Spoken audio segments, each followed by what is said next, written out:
تعادل مر بطعم الخسارة. منتخب المغرب يتعثر أمام منتخب موريتانيا. في لقاء مثير ومفتوح، تعادل منتخب المغرب لكرة القدم مع نظيره منتخب موريتانيا بنتيجة القاسية 0-0 في مباراة شهدت جهدا كبيرا من الفريقين دون أن يتمكن أحدهما من اختراق مرمى الآخر.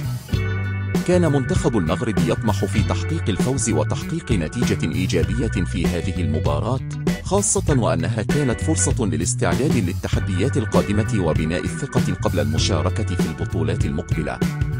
ومع وجود أبرز نجوم الساحرة المستديرة العالمية مثل حكيمي، زياش، دياز، بن صغير والخنوس ويوسف النصيري وغيرهم، كانت التوقعات مرتفعة للفريق. مع ذلك، فإن منتخب موريتانيا لعب بشكل دفاعي وقدم مستوى قتاليا على أرض الملعب.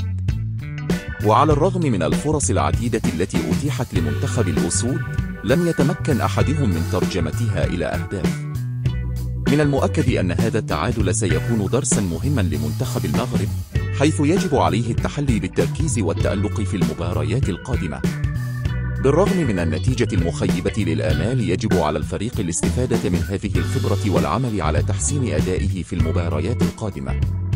وعليه، يجب على اللاعبين والجهاز الفني أن يعملوا على معالجة النقاط الضعيفة في أدائهم وتحسينها، وأن يظلوا مصممين على تحقيق النجاح في المستقبل. وبتطبيق العبر التي اكتسبها الفريق من هذه المباراة، يمكن أن يكون المنتخب المغربي قويا ومنافسا شرسا، جديرا بالمشاركات الدولية القادمة. لا تنسوا الاشتراك وتفعيل زر الجرس.